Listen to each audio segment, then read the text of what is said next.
Olá, você que está aqui no podcast Vida Moderna. Eu estou aqui hoje com o professor Alexandre Ramos, que ele é da USP, e nós vamos bater um papo aqui bem bacana sobre computação quântica. Você sabe o que é computação quântica? Não sabe? Nem eu. Ele vai explicar para a gente o que é computação quântica. Tudo bem, professor? Bom dia, tudo bem, Guido? Tudo bem, tudo tranquilo. Agora, eu dei só um pouquinho, professor Alexandre Ramos. Que mais que tem nesse seu título aí? Professor da Universidade de São Paulo pela Escola de Artes, Ciências e Humanidades, dentro do curso de Sistemas de Informação e na pós-graduação de Sistemas Complexos, onde nós recebemos os nossos estudantes e tentamos formá-los para lidar com a computação, em particular, em suas várias múltiplas vertentes, o que inclui a computação clássica e provavelmente no futuro a quântica também. Sim. Pegando esse gancho aí, me diz uma coisa, o que é a computação quântica? Eu vou responder dizendo que é uma forma de computar. Sim. Né? A gente tem, pensando em termos de máquina de Turing, aquele sistema aquela máquina de estados que lê uma fita, né, de uma sequência de zeros e uns, seguindo um certo conjunto de regras, e tem alguns modos de implementar esse sistema, né, que computa. Então a gente tem a computação clássica, que começou baseada em válvulas e hoje é fundamentada nos transistores, de uma eficiência incrível. Mas no core, né, a gente precisa aprender a criar portões lógicos, né, e como que receber uma dada entrada, processar utilizando esses portões para gerar uma certa saída. Sim. A computação quântica ela é um passo uma maneira diferente de executar essa forma de computar, porque ela se baseia não em circuitos diferenças, falando uma terminologia um pouco mais antiga, né, diferença de voltagem, né? Sim. Mas ela se baseia em processos da matéria que acontecem em nível quântico, agora controlados pelo homem. É uma evolução tecnológica. E a gente poderia até pensar, extrapolando a noção de computação, poderíamos até pensar no sistema vivo como um computador, né? A gente pensa no modo como a informação genética em cada célula do seu corpo ela é expressada, né? Esse é um processo de computação, né? Como traduzir a informação genética naquela dupla fita de DNA, como traduzi-la em função, no caso, uma proteína, por exemplo. Então, ali também são formas de computação. A computação quântica ela aparece agora, dada a maturidade tecnológica, para que ela possa se, atualmente, em uma escala de prospectiva, mas num futuro não muito distante, provavelmente, já em escala comercial. Entendi. Agora, a diferença entre a quântica e a computação clássica, né? O computador é o mesmo, as linguagens são as mesmas, o jeito de processamento é o mesmo ou não? Muda tudo.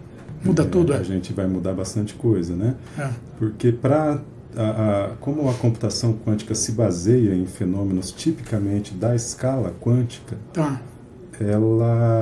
ela implica em novas possibilidades. Por exemplo, no computador clássico, o bit é 0 ou 1. Isso. Na quântica, existe um conceito, né, chamada superposição de estados. Então, o bit é 0 e 1. Não é ou, então é e. É e. Então, aí fica infinitas possibilidades. Infinitas possibilidades, exatamente. E aí se abre um novo universo. Além desse fenômeno, tem um outro fenômeno belíssimo, que é o emaranhamento. Então é possível pegar duas partículas quânticas e preparar esse estado e deixá-las evoluindo, mesmo que elas estejam separadas, mas elas vão evoluir de uma maneira tal que, quando você mensura, observa o estado de uma delas, você automaticamente sabe o estado da outra.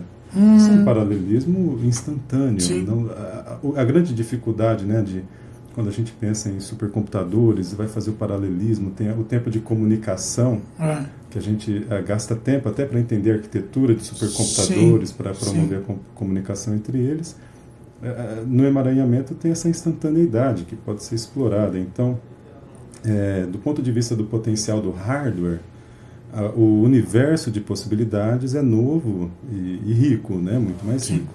Agora, do ponto de vista do software, para explorar é necessário repensar a formulação de algoritmos. Tá. Então, quando a gente pensa no estado 0 e 1 no computador quântico, a gente está com 0 e 1, porém, no momento em que se observa a partícula, o estado quântico, a gente vai observar 0 ou 1. Né? A observação. Sim. Então, você poderia me dizer, poxa, mas então qual a diferença?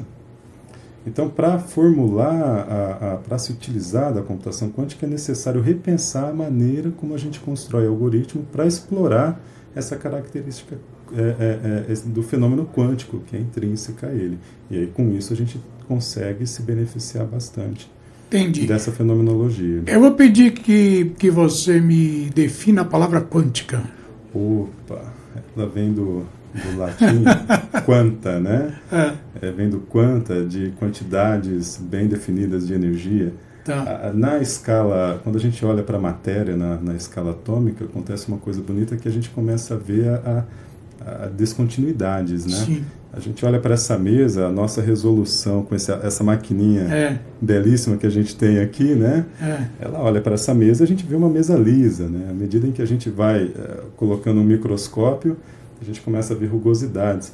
E, eventualmente, a gente começa a ver que esse pedaço de espaço, essa madeira aqui, né? Que aparentemente é um espaço cheio, na verdade é repleto de vazios. Sim. Então, a palavra quântica é uma maneira de, já na palavra, na terminologia, já indicar para quem ouve que a gente está olhando para a matéria numa escala tão reduzida que a gente começa a perceber que a matéria é composta por átomos. É aquela ideia Sim. que vem dos gregos, desde o Demócrito, né? E a gente, no início do século passado, lá nos primeiros experimentos, a primeira ocasião em que surgiu foi quando Planck estava estudando a radiação do corpo negro. Sim. E ele descobriu que, para descrever a radiação do corpo negro, ele deveria... É um processo de emissão de luz, e o jeito como ele conseguia descrever esse fenômeno, ele tinha que considerar que a emissão se dava por pacotes de energia, e não era uma emissão que variava continuamente, como o rádio analógico, sim. mas era um rádio digital. Entendi. Ele tinha que mandar por saltos.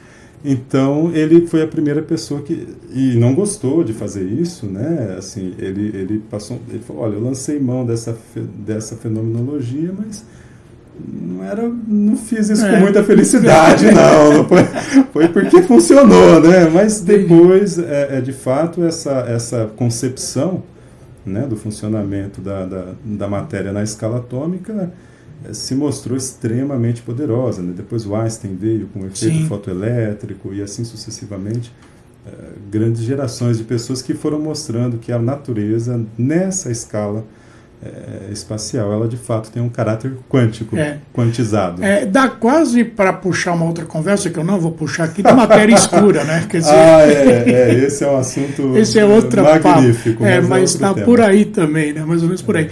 Agora, para que serve a computação quântica? O que ela vai mudar em relação ao que tem hoje? Porque, pelo que você está falando, a computação que tem hoje é bem limitada comparada à quântica. Ou não? Eu não vou me arriscar a fazer essa avaliação sobre as tecnologias, porque, em geral, eu tendo a olhar as tecnologias como complementares. Tá. Né?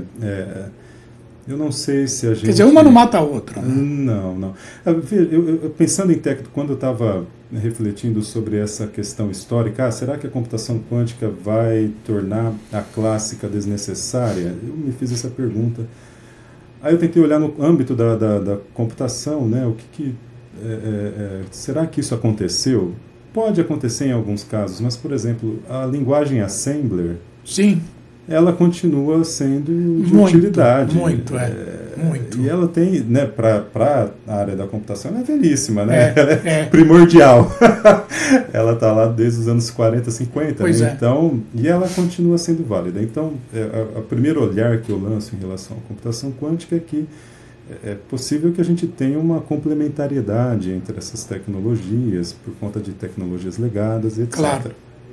Agora, a computação quântica abre um leque de possibilidades magnífico. A primeira vez em que ela passou de uma, eu vou dizer, uma especulação teórica, né, uma hipótese teórica para uma possível realidade, foi quando Shor construiu um algoritmo baseado na teoria quântica para fazer fatoração de números inteiros. A partir dali, ele mostrou que o algoritmo quântico, num computador quântico, ele reduzia o tempo de maneira drástica e tornava viável o processo de criptografia, né? Sim.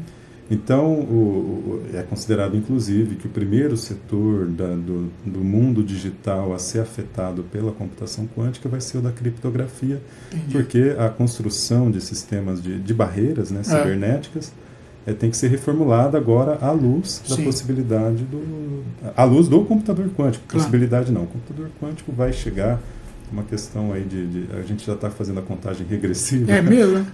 Estamos, né?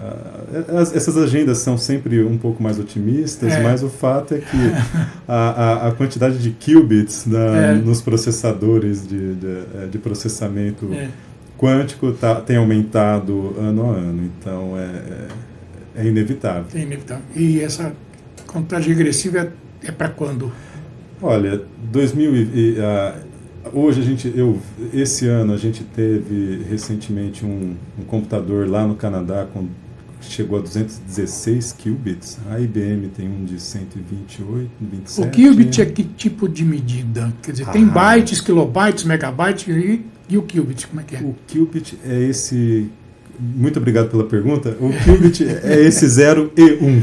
O 0 e 1, tá. É o qubit. Essa é a unidade de informação quântica. Entendi. Então a gente está pensando nesse estado superposto de 0 e 1. Então essa é a novidade. Então a gente está pensando aqui, um computador, né? Eu ia mencionar o Atari, mas eu não lembro o número de bits que ele tem, então não vou mencionar. Mas eu lembro que eu era criança... Não, vamos perguntar para o Marco. Você sabe, Marco? O Marco é quem está operando aqui. 8 bits. 8 bits, né? Com certeza. Eu lembro que eu era menino, a gente brincava com Atari 8 bits. E depois surgiu o videogame com 16. Já era uma coisa, né? Mas era um videogame e tal. Então a gente está pensando aqui numa máquina que está lá em cima, né? Está chegando nos 200 qubits, né? Nossa, deve ser uma coisa absurda mesmo. Fica agora, sério. O que define o computador quântico? É o hardware, é o software, são os dois juntos? Os dois juntos. Eu vou dizer que são os dois juntos, viu, Guido? Mas o hardware é um elemento central, porque esse hardware, quando a gente pensa no clássico, a gente pensa naquela circuitaria, e a gente está pensando em correntes elétricas, né?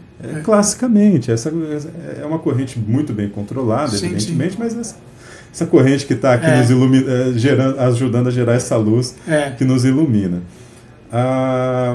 Agora, lá o hardware, ele funciona baseado em fenômenos quânticos. Eu acho que vale a pena a gente pensar nisso um pouco, né? Tá bom. A gente começa pensando nessa tecnologia quântica, é um processo evolutivo do ponto de vista experimental.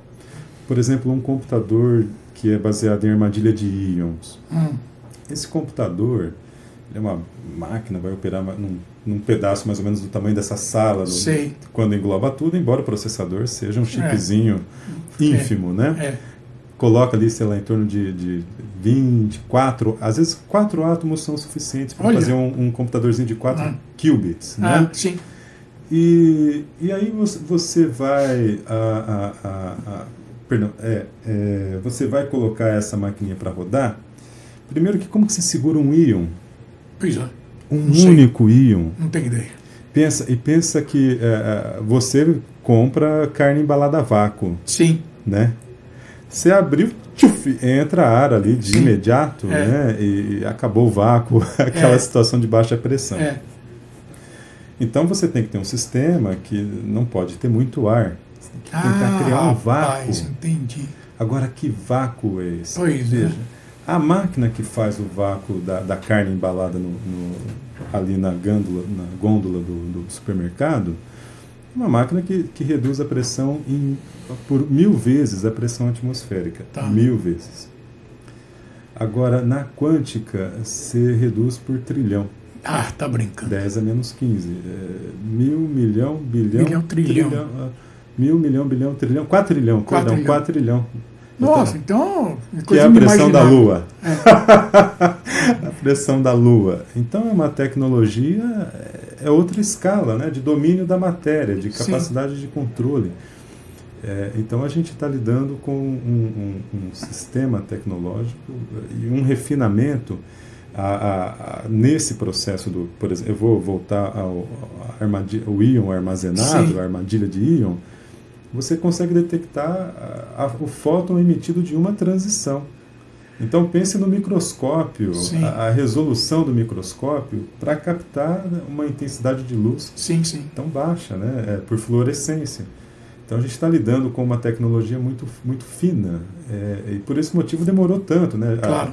Os fenômenos quânticos a gente começou a estudar há mais de 100 anos, e só agora, 120 anos depois aproximadamente, a gente está começando a ver essa tecnologia se tornar madura e manipulável o bastante para a gente construir um hardware capaz de executar de forma controlada pelo homem, né, domesticada pelo homem, os processos quânticos, e de tal maneira que a gente consiga gerar os flip-flops do circuito clássico, os o análogo, os abre e fecha, né? A corrente vai, corrente fica. A gente gerar em escala, nessa escala tão microscópica, né? Da matéria microscópica. E hoje está tendo aplicação já? Olha, a gente tem alguns testes, né? Ele ainda não é uma aplicação de natureza comercial, mas já tem testes, né? Então, recentemente a gente viu notícias, né? Os primeiros exemplos em que um computador quântico possibilitou a execução, uma simulação, a computação de um certo algoritmo numa velocidade bem alta comparada com os computadores convencionais. No momento em que isso aconteceu, até aquele momento, não havia computador clássico capaz de executar aquele software. Foi anunciado, isso foi em 2019, não havia computador clássico ainda capaz de executar a simulação que foi realizada com a mesma velocidade. Posteriormente, se achou um jeito de fazer a mesma simulação. Que simulação é essa? Aí vem a diversão. A simulação é a simulação do funcionamento de um computador quântico. Entendi. Aí eu vou aproveitar o nosso Atari, que está aqui à mesa, e aproveitar o gosto do Marco, e mencionar. Você consegue simular um Atari usando um Atari, né? Agora, uma metalinguagem. É uma metalinguagem. E você pode fazer uma simulação de um Atari num computador mais poderoso, né? E você simula aquele Atari. Esse Atari simulado no computador mais poderoso provavelmente vai ser muito mais rápido, piscar de olhos, não se compara. Mas se você simula, né? E vale a mesma analogia aqui, né? Você usa um computador quântico para simular o próprio computador quântico. Claro. Essa é uma aplicação. Mas eu quero mencionar uma outra que abre um futuro promissor para a gente. O pessoal também, recentemente, desenvolveu um computador baseado nessa mesma armadilha de íons para fazer uma simulação dos níveis de energia da molécula de água. Simular uma molécula de água é dificílimo, né? A gente está falando de H2O. Né? Essa água é complicadíssima.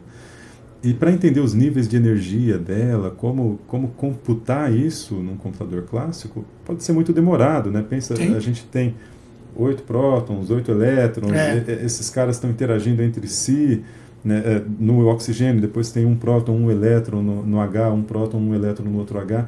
Então, representar isso matematicamente e depois simular computacionalmente para aprender os níveis de energia é um desafio grande. E o pessoal já está conseguindo fazer isso usando computadores quânticos. E por que isso é uma boa notícia? Porque é uma prova de conceito que ilustra o potencial do computador quântico quando ele adquirir uma maior capacidade de processamento para simular processos químicos. Entendi. Então, quando a gente quiser, num futuro não muito distante, por exemplo, como produzir a amônia. Sim, porque Esse não consegue. Como otimizar? A gente hoje gasta 2 a 3% da eletricidade para produzir, da energia mundial para produzir amônia. É um problema prático, real. E num contexto em que a gente tem um mundo complexo, em que a gente quer aprender a otimizar o uso da energia por conta da questão climática. Então, o computador quântico, essa prova de conceito, ilustra o potencial do computador quântico para nos ajudar a entender melhor a produção da amônia, para poder minimizar a quantidade de energia. Claro que isso extrapola, mas a gente chega nas próximas perguntas, a gente toca o assunto. Agora, diz uma coisa, aqui no Brasil especificamente, porque lá fora, Estados Unidos, Europa, devem estar mexendo com isso já há bastante tempo. Aqui no Brasil, como é que está o desenvolvimento disso? Tem apoio do governo? Não tem? Você trabalha na USP, obviamente do governo, né? Tem bastante apoio para isso? Quer dizer, o governo tem dado suporte? Tá. Bom, eu vou responder por etapas, né? A primeira etapa, a computação quântica, ela é muito boa essa pergunta, porque a computação quântica, os desenvolvimentos da computação, eles são desenvolvimentos que surgem de demandas de Estado. Por exemplo, a gente teve uma demanda social imensa quando surgiu a computação clássica, que foi o contexto da Segunda Guerra, né? O problema de decodificação, criptografia. Mas depois nós tivemos os Bell Labs nos Estados Unidos, dos que são famosíssimos, de onde físicos excelentes foram formados. Que era uma empresa privada, AT&T, né? Ou AT&T, faz. E que, olha, tem gerações brilhantes de físicos que trabalharam lá. Eu conheço algumas pessoas que trabalharam lá, os olhos brilham, a pessoa chega a ficar marejada Se não me falha a memória, eles têm 80 prêmios Nobel. Por aí. Por aí. É uma coisa absurda. Que não tem, é sem igual. E então tem essa... E veja que nos anos 90, a computação quântica foi amadurecendo. Nos anos 80, quando ainda era uma coisa muito especulativa, tinham 5 empresas preocupadas com isso. Nos anos 2000, 6 empresas surgiram. 2010 para 2020, da ordem de 60. Olha que pulo, hein? No mundo, né? A gente está no mundo que está documentado. Fora aquelas que não aparecem documentadas, que estão entrando, que ainda não conseguiram adentrar o processo, né? Então, essa é a primeira etapa. Do ponto de vista do Brasil, eu acho que agora vale a pena, né? O Brasil é um grande país. Somos uma nação com 8 milhões de quilômetros quadrados emersos, 4 milhões submersos no pré-sal, 200 e tantos milhões de habitantes, uma economia grande, né? Então, um país considerado em desenvolvimento, mas que tem ciência competitiva e tem uma cadeia industrial e tudo mais. Então, o Brasil tem, né, a gente tem muita gente fazendo pesquisa científica sobre computação quântica há bastante tempo. Nós temos o professor, por exemplo, o professor Davidovich, que é uma liderança nacional e internacional muito reconhecida. E tem uma comunidade de física gigantesca. Na palavra do professor, no nome do professor Davidovich, eu menciono toda a comunidade, né? Que eu acho que não tem nenhuma sem demérito para nenhuma outra pessoa. É super tranquilo dizer isso. Então tem uma comunidade imensa, com gente em vários locais. Eu tenho colegas que durante o doutoramento estudaram computação quântica usando ressonância magnética nuclear em São Carlos. Eu tenho colegas que estudaram computação quântica de maneira teórica. Então o pessoal conseguiu emprego, está como professor na universidade em Goiás, no Espírito Santo. Eu tenho colega que fez doutoramento, que abriu uma empresa de consultoria quântica, na área de computação quântica para desenvolvimento de algoritmos. A gente tem pessoal, por exemplo, a Samurai, que se formou lá no Rio Grande do Norte, num grupo muito forte lá no Rio Grande do Norte, em Natal, que agora está atuando ela atua no setor de quântica, numa empresa privada, no setor financeiro. A gente tem... Aí você me assustou agora, hein? Setor financeiro com quântico na mão, imagina o que eles vão fazer. Vai melhorar. Olha, a Samurai, ela fez uma apresentação interessantíssima sobre como que ela... Aqui até aproveito para mencionar uma aplicação. Sim. O computador quântico, a criação de algoritmos quânticos possibilita você pode tratar certos fenômenos como modelá-los, né? Descrevê-los usando a mesma maquinaria quântica. E a partir do momento em que você descreve usando as equações quânticas, você consegue então computar esse sistema no computador quântico, né? Então, é possível, por exemplo, otimizar carteiras. Como otimizar carteiras, minimizando o risco. Sim. Então você pode formular modelos, né, baseados em séries temporais de mercado financeiro, formular modelos que você consiga eventualmente simular num computador quântico, minimizar risco e fazer planejamentos. Então a gente tem uma comunidade grande no Brasil, predominantemente formada por pessoal da física, mas tem o pessoal da engenharia agora também que está se tornando, está adentrando esse universo, né? Então, por exemplo, eu vou ter que olhar o nome. Pode pegar sua cola aí, não tem problema nenhum. Eu ainda não memorizei o nome dele. É o Arnaldo Gunzi. Ele é um engenheiro formado de infraestrutura aeronáutica. Quantos anos? Ele tem mais ou menos. Olha, ele me parece um profissional na sua meia-idade, né? Mas aproximadamente a mesma idade que eu. Eu estou com 43. Então, ali, nessa faixa etária. E ele já fez uma prova de conceito para otimizar o corte de papel. Olha que coisa. Usando computação quântica. Como fazer? Então, a computação quântica, uma das suas aplicações é justamente pensar em processo de otimização.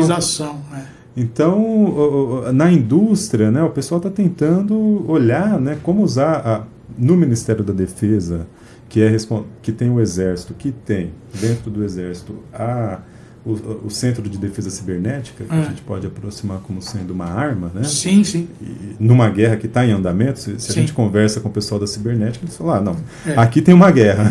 Sem falar, claro, a cibernética tem uma guerra travada 24 horas por dia e não importa com quem, né? Não importa, você nem sabe. E às vezes, eu já descobri que às vezes é jovem, menino, 14, 15 anos, que às vezes faz pelo desafio.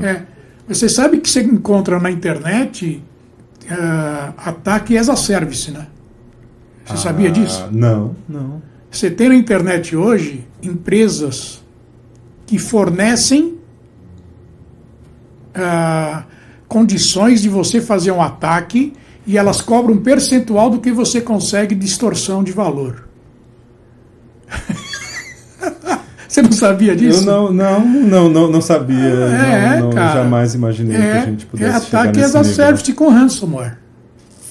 É impressionante. É para tirar a gente tirar a gente da cadeira. Zona de conforto. Né? Então, mas como que eu visualizo, né, essas várias iniciativas, e eu tive conversando com o pessoal do Centro de Defesa Cibernética, o Major Ricardo, que está lá em Brasília, trabalha sob o comando do General Volsky, né? Ainda é visto isso de uma maneira, os esforços ainda são dispersos. Sim. Então o que a gente precisa... Não tem um padrão mundial, né? E no Brasil, em particular, é mais disperso ainda. Quer dizer, a gente tem um monte de talento. Eu posso te citar que eu não tenho dedos nas mãos, nem nos pés, para citar a quantidade de gente talentosa que eu conheço que está trabalhando na área quântica. Entendi. Muitos amigos inteligentes, esforçados, disciplinados e etc., né? Amigas e tudo mais. Mas a gente não tem ainda, a gente ainda não conseguiu canalizar esses esforços, né? Então, uma das coisas que tem surgido, uma das demandas... E eu acho que quem está puxando isso de forma mais clara é a defesa cibernética do Exército. É tentar criar uma iniciativa, uma construção de um ecossistema da economia quântica, baseada na computação e tecnologias quânticas em geral. E na área de medicina? A medicina é um universo à parte, né? Eu tenho projeto de pesquisa em colaboração com o pessoal do Instituto do Câncer do Estado de São Paulo, com o Hospital Universitário da USP, e a gente tem imensas demandas dentro dessas instituições, na área da saúde, em que a computação quântica vai fazer a diferença. Bom, a primeira delas nós cutucamos, quando eu mencionei a criação da amônia, né? A produção da amônia. Sim. Agora, a gente pode pensar também que quando a gente está produzindo um fármaco, a gente está produzindo uma molécula que vai reconhecer uma certa molécula. E esse processo é um processo químico e, em última análise, quântico. Então, o computador quântico, uma das possibilidades de aplicação é justamente usar o computador quântico para acelerar o processo de desenvolvimento de novas drogas. Isso ainda não se faz, né, mas já se está pensando em como vai se utilizar essa máquina no momento em que ela tiver escala suficiente para efetuar essa busca. Né? Então, essa é uma vertente, mas a gente tem várias outras, né? Por exemplo, desculpa, eu vou ter que fazer um anúncio aqui dos meus alunos, com muito orgulho. Fica à vontade. Eu tenho um estudante que faz um projeto na área de análise de imagens, usando para aprender a diagnosticar câncer ou aprender a predizer, né, a dinâmica do câncer e auxiliar no desenho de terapias para o câncer. É proativo o negócio. E aí, como é que se faz? E aí, isso é fundamental. Como são muitas... O número de variáveis é imenso num processo como o câncer. Então, a análise é uma análise que a gente precisa de achar uma matemática baseada em técnicas de machine learning. Sem dúvida. Né, ou statistical learning. E aí... O computador quântico tem um potencial imenso para fazer esse tipo de cálculo de reconhecimento de padrões, seja na imagem, seja no desenho de terapias. Por exemplo, né, eu tenho um outro estudante que a gente está tentando aprender a usar a teoria do controle para desenhar terapias. Então, você tem uma terapia razoavelmente específica, né, para um determinado processo de doença. E aí qual é a melhor hora para administrar a droga? Qual é a dose para minimizar efeitos colaterais e ainda assim garantir que o tratamento seja efetivo para a pessoa que está recebendo esse tratamento? Então, o computador quântico provavelmente vai ajudar a desenhar uma droga específica, quanto a ajudar a gente a otimizar a entrega da droga num sistema, né? Você pensar falar uma célula, mas ela tem uma quantidade imensa de componentes. É um universo, né? É um universo à parte. Então, como é que você otimiza os processos internos? Como que você faz a engenharia dessa célula, né? Para garantir que o tratamento funcione bem. Então, essa eu vislumbro como duas aplicações das quais eu me orgulho muito, porque eu olho de perto, graças aos projetos dos meus alunos de doutorado, que é o Alan e o Guilherme de mestrado, eu acompanho de perto e que tem um interesse grande, né, porque a gente faz isso em colaboração com o pessoal do Hospital Universitário, do Instituto do Câncer, e no âmbito do SUS, né, então, quer dizer, a ideia é tentar tornar isso mais, digamos assim, mais acessível para a maior quantidade possível de pessoas, né. Entendi. Então, mas isso é bem lá na frente. Bem lá na frente. Eu vou te fazer uma pergunta agora que eu já ouvi de alguns jornalistas que se dizem jornalistas, mas não são muito não. Que é o seguinte: além de professor, você trabalha?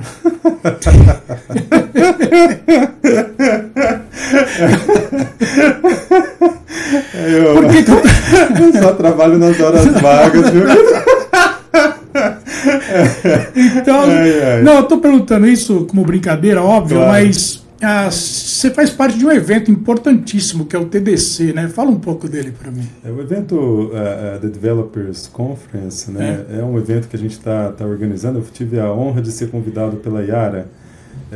Para contar sobre o TDC, eu tenho que falar um pouco da história de como isso surgiu, né? Não tem problema.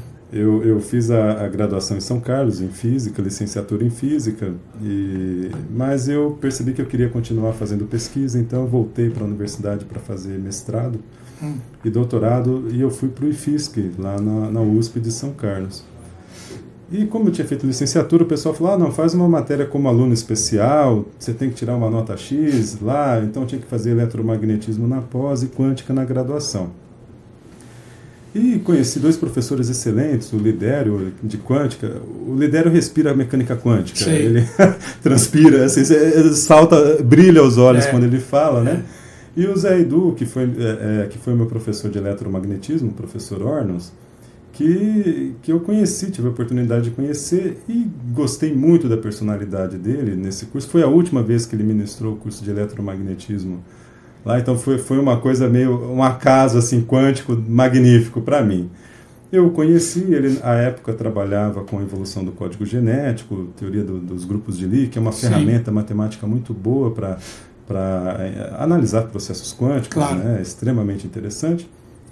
E eu gostei muito dele, ele tinha um senso de humor muito legal, era uma pessoa muito inteligente e muito versada na física, era possível conversar sobre física sobre várias disciplinas da física, então eu gostei muito dele e me ofereci para fazer um mestrado. Depois, muito tempo depois, ele escreveu uma carta de recomendação para mim, que ele falou: eu gostei do Alexandre desde quando eu dei aula para ele, imediatamente o seduzi para trabalhar comigo. Eu não sei se ele foi benevolente, generoso, mas enfim, é uma coisa. E o Zé Edu, ele foi meu orientador de mestrado, meu orientador de doutorado, e nós colaboramos depois, até o final da vida dele. E tivemos uma colaboração muito frutífera, foi muito, muito gostoso de conviver com ele, aprendi muita física e muito sobre a vida também, né? O orientador de doutorado acaba sendo, na Alemanha eles dão o nome de pai de doutorado, né? Que é uma pessoa que, essa troca é uma troca que transcende a troca puramente intelectual, claro. É uma troca afetiva, né? A pessoa se acaba incorporando. Às vezes eu falava com ele ao telefone, muito tempo depois falava com ele ao telefone, e quando eu via eu estava fazendo as mesmas entonações que ele. Tá. E a amizade ficou, né? E a filha dele, a Yara, que é a CEO do evento TDC, ela falou: poxa, Alexandre, a gente queria incorporar uma trilha de quântica. A gente está chamando aqui a Samurai, que é essa física lá do Rio Grande do Norte, lá do Rio Grande do Norte, de Natal, muito bem formada, tal, mas ela vem do setor corporativo, financeiro, e eu queria alguém do mundo acadêmico. Será que você toparia esse desafio? Eu falei: olha, Yara, eu vou topar o desafio como um professor de física, tudo, né? Eu tenho condições de topar o desafio.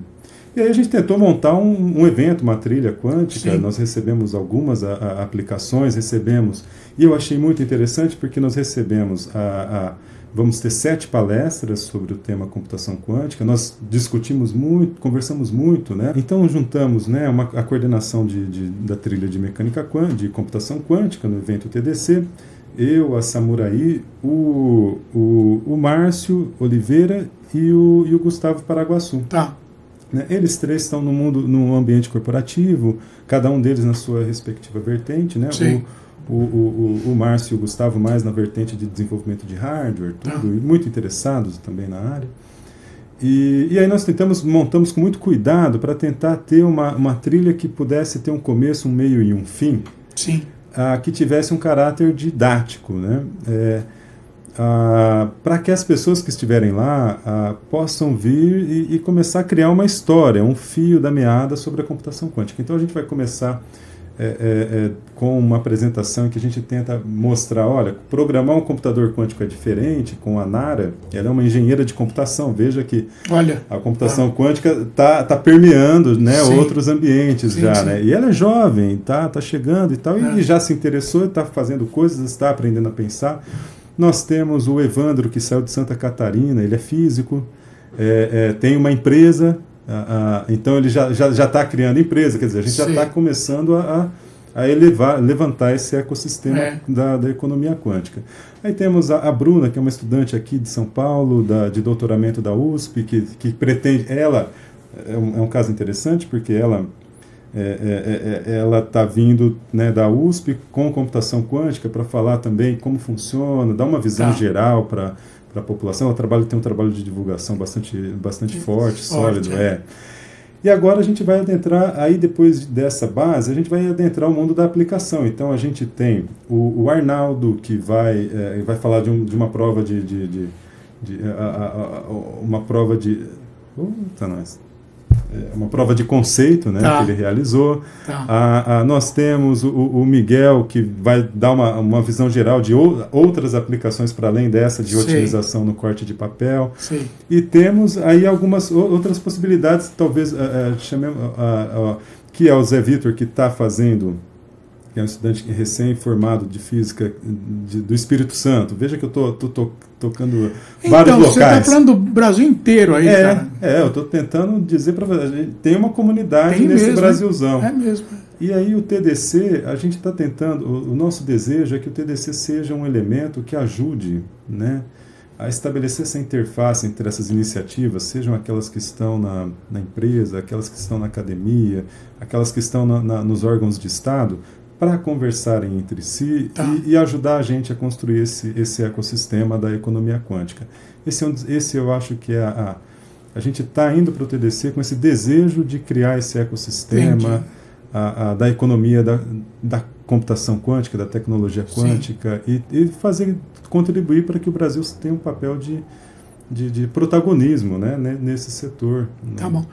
E quando vai ser esse evento? O evento começa na próxima semana, na segunda-feira, dia 22 de agosto, e vai até o dia 24. No dia 24 eu não posso deixar de mencionar a trilha de computação quântica, que a gente está junto, que é importante. Claro. Agora, quando nós estamos gravando logo antes desse evento, quer dizer, esse podcast vai entrar no ar provavelmente depois do evento.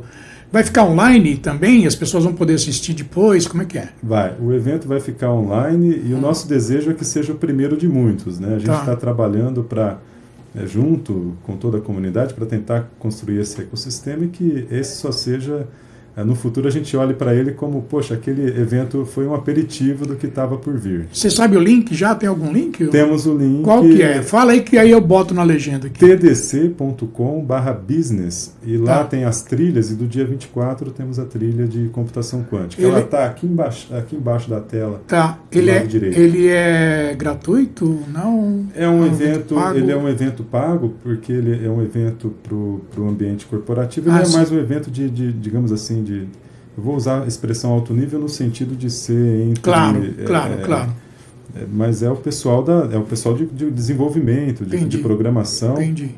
Né? Ele tem essa vertente, mas ele tem essa vertente de interface entre a comunidade do mundo corporativo, a comunidade acadêmica e o mundo do governo. Né? A gente, por exemplo, a gente está convidando alguns órgãos de governo para participarem, porque a gente entende que a computação quântica, quando funcionar, ela vai implicar necessidades de adaptação em toda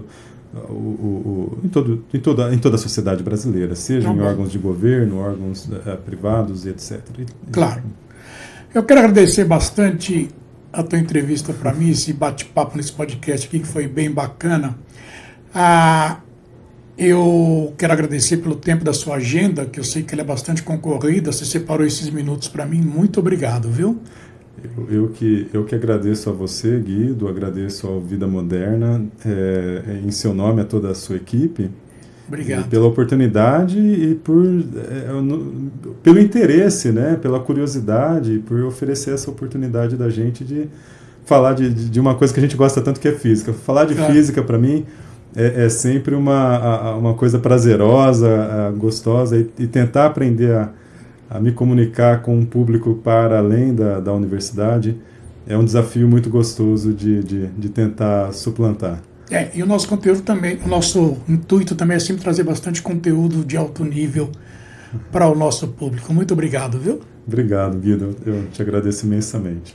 E aqui é Guido Orlando Júnior, diretor e editor do portal Vida Moderna, que você acesse em www.vidamoderna.com.br, onde você pode ver este podcast ou, se você estiver em alguma plataforma de podcast, ouvir esse podcast. Mas nada impede de você ouvir e ver também. A escolha é totalmente sua. E, como sempre, eu agradeço ao iTech, que é a minha parceirona aqui nesse podcast, e na figura do Marco Lagoa também. Até o próximo. Tchau.